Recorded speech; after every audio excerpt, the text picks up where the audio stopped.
Go ahead, Jim. You're... Okay. First, a little background in zoning. The way the zoning is set up in the village, we use what's called a Euclidean type of zoning, which goes back to a case in the 1920s, Euclid versus Ambler, which basically legitimized the kind of zoning that we use.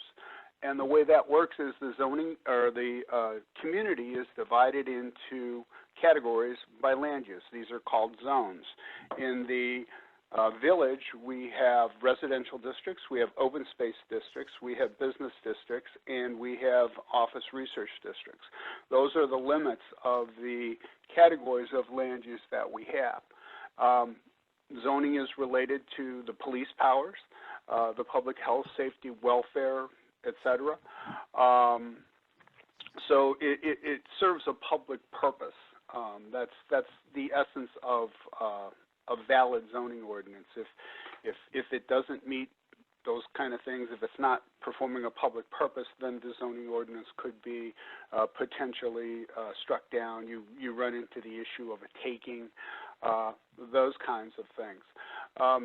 The ordinance typically regulate height, bulk, use. Among other things, those are typical controls that you would find in a zoning district, along with land uses that would be permitted. This tends to get somewhat rigid, somewhat inflexible. So there are basically two kinds of uses that you'll find in the zoning ordinance. There's uses that are called permitted as a matter of right. So let's take residential, for example, to be very simple. We have single-family residential land use categories.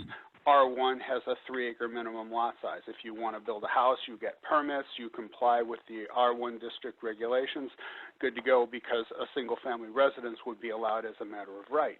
If you want to put a gas station in an R1 zone property, well, that wouldn't work because that's a commercial use. A commercial use wouldn't be allowed in the residential district.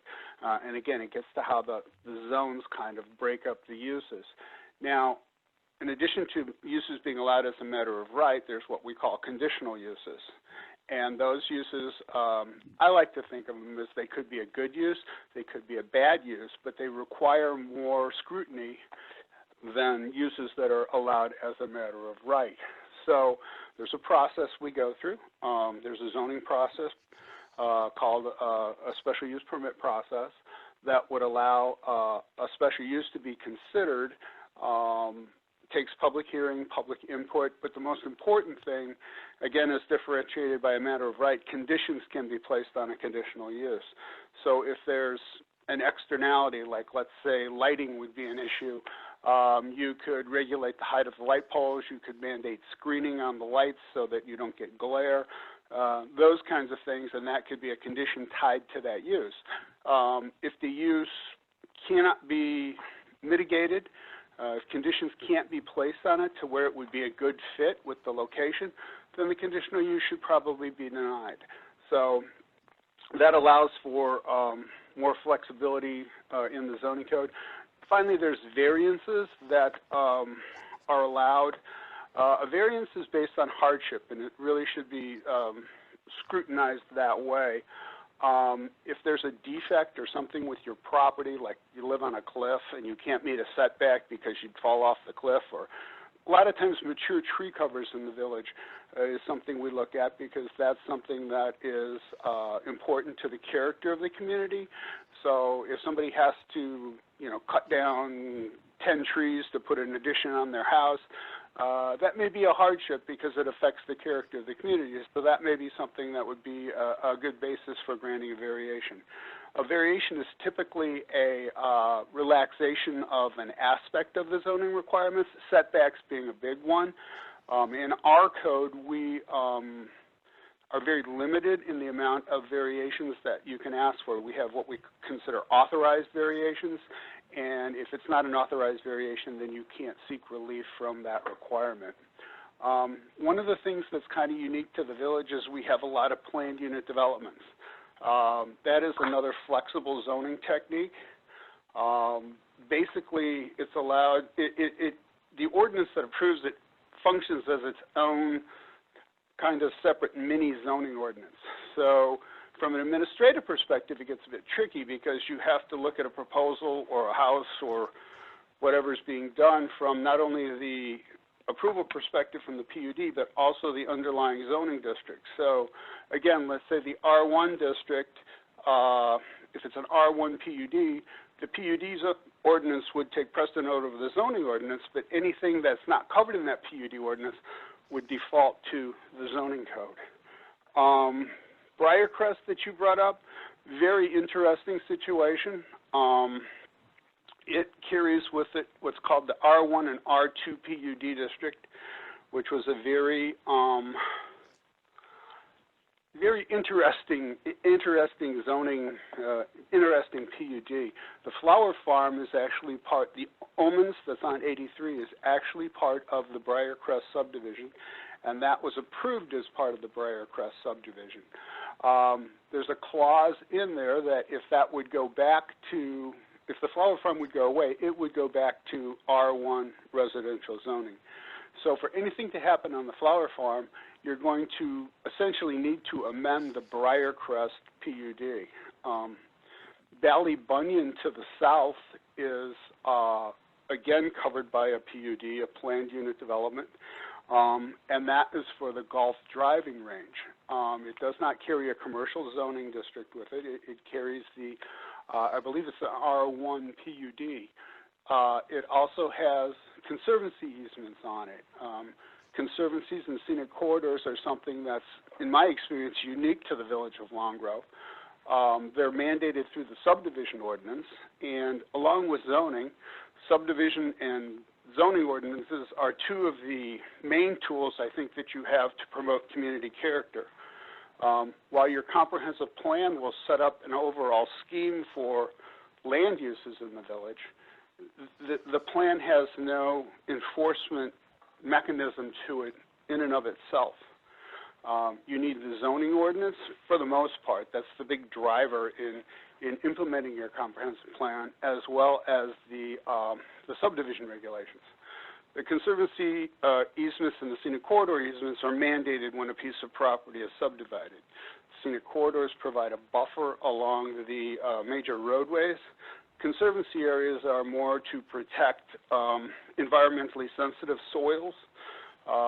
Predominantly what we have in the community is what's called a lowland conservancy. These are typically wetland areas. They provide not only habitat and add to the character of the community, but they're also very, very important for groundwater recharge. And as a lot of our residents draw their potable water from aquifers, protecting the recharge areas is very important.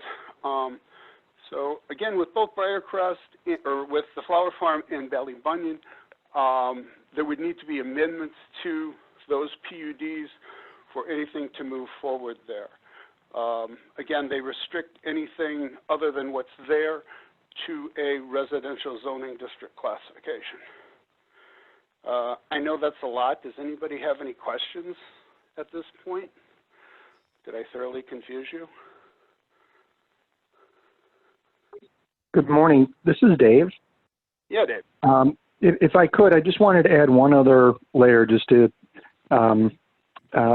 at least let everyone know what these conservancy and scenic corridors and other platted restrictions mean. There can be other platted restrictions as well, but once something is platted, it's pretty much set in stone. To amend a plat, not only does it require the village approval, it also requires that the property owners that have property rights, basically through that plat, to agree with the change to the plat. So in the case of the Ballybunion property, if the prospective developer comes in and wants to modify, amend the existing platted conservancy or scenic corridor easements, not only would that require the village board approval, but it would also require all property owners. Maybe not so difficult with that piece assuming that you have a single owner, but it becomes much more difficult, particularly where we have these subdivisions that have what I would refer to as mixed uses. So Fairfield subdivision, which is the subdivision directly across from Sunset Grove, and it's between Robert Parker Coffin and Old McHenry, that actually includes what is now the Harbor Chase and was formerly the Fairfield Savings and Loan. That piece had platted setback, or like building box, for the property. And one of the prospective developers prior to Harbor Chase that came forward needed to reduce those setbacks, the platted setbacks, and they weren't able to get 100% of the property owners to agree to it. So they were never able to proceed with that proposed development for the property. There are other things that come into play in addition to the zoning that I believe probably everyone here already recognizes, but I just want to point them out. And a lot of that has to do with access. Access through the state and the county has become more challenging from a development standpoint, as each really is focused on moving traffic through the community, not so much on providing access to individual parcels. In terms of the what is now Harbor Chase, that came into play with the county as Old McHenry Road is a county road, and the original development that was approved through Fairfield subdivision had a prospective traffic count based upon the approved uses. And the county approved the plat, issued a permit based upon those traffic count numbers. When there was the other proposed use for that property, we went with the developers before the county asking for them to amend that access, and their response was that they would not allow for increased traffic because they had concerns with the proximity of the access point on Old McHenry Road to Route 53, and so the charge to the prospective developer was come up with a plan that did not exceed those numbers. They weren't able to do that, and that was another hurdle that they weren't able to get over. But one of the comments that the county had at the time was they wouldn't have to honor that existing entrance on Old McHenry Road because they did have safety concerns with it.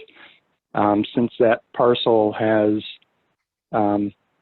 direct access off of Route 83, even though it's a right in, right out, it also has somewhat of a circuitous access through Robert Parker Coffin. If you go through the medical office building, they viewed that property as having access regardless of whether or not they had an access point on Old McHenry Road, and therefore they didn't have to grant it if they didn't want to. I believe that when you get to the Bailey Bunyan property, there are some agreements, I believe, that in the subdivision approvals that allows for one or two of those parcels to be potentially access the main drive to Briarcrest from Aptekissick Road. But I believe that has some restrictions on it as well. In our dealings with the county for Sunset Grove, the location for the existing entrance to Sunset Grove needed to be essentially as far back as possible from Route 83, but also had to keep in mind there's a ridge in the road there from a sightline perspective, and we worked through Jay and as the developer for the property and the county to come up with that alignment so that in the future there's the potential for having another access to Bailey Bunyan directly across from the existing access for Sunset Grove.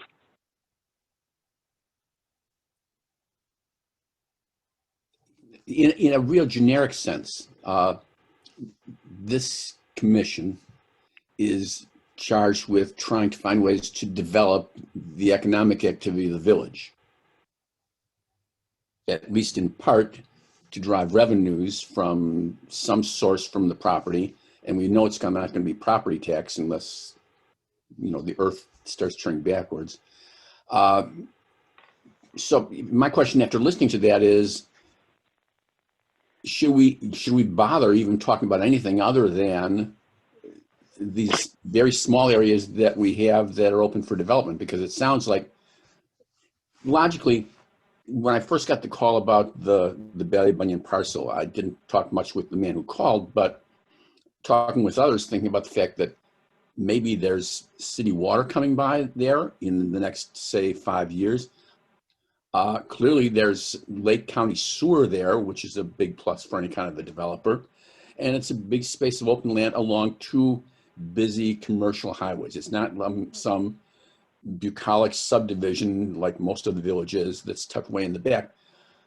And it says, using that as, or having it being held by ransom or hostage by single family residences seems kind of unproductive. But it also sounds like, after hearing Jim and Dave, that really thinking about that would be a waste of effort. Am I reading that wrong? Well, I would never say that, and I don't think Jim would either, that it's a wasted effort. The point that we as staff always look to from the very beginning is pointing the prospective developer to the comprehensive plan. The comprehensive plan is laid out to help identify prospective uses and developments, or type of developments that would be appropriate for any piece of land within the village. And with the recent updates, maybe not so recent now, but at least from a few years ago, that was a very heavily public involved plan that was developed. And part of those, the input that helped to create that plan came from the residents that live around those properties, as you would expect. So in the case of Bailey Bunyan and Omens, the neighboring subdivision, Briarcrest, was very interested in seeing how that might unfold. I would tell you that the comprehensive plan prior to this did not contemplate that property as being anything other than single family. And as Jim had described the PUD for Bailey Bunyan, or the special use permit, that zoning is residential, and it specifically states in the approval that if that use, the golf use, were to go away, that it would revert back to the 3-acre residential. That's a protection that was put in the original approvals, and it's not something that would be atypical for a municipality to do, and especially for Long Grove, as it's very protective of its residential zoning and our residents. So the current comprehensive plan did take what I would refer to as baby steps in moving forward and trying to identify potential uses for that property that would be consistent with the community character and hopefully not upset the apple cart too much with the adjoining property owners that would be most directly affected by it. So there is somewhat of a opening that didn't exist prior to this current comprehensive plan for that property to be something other than single family residential.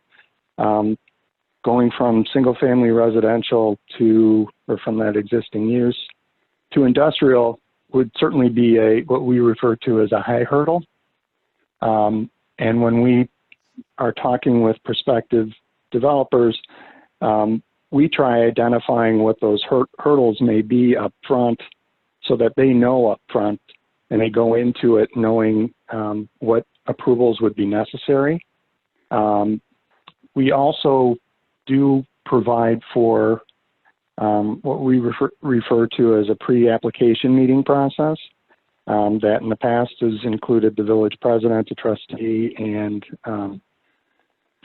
a member, the chair of the plan commission, maybe a member of the plan commission, for them to be able to provide their input as well before a prospective developer makes a significant investment in capital for preparing plans, only to find out that it's something that would not be acceptable to the village.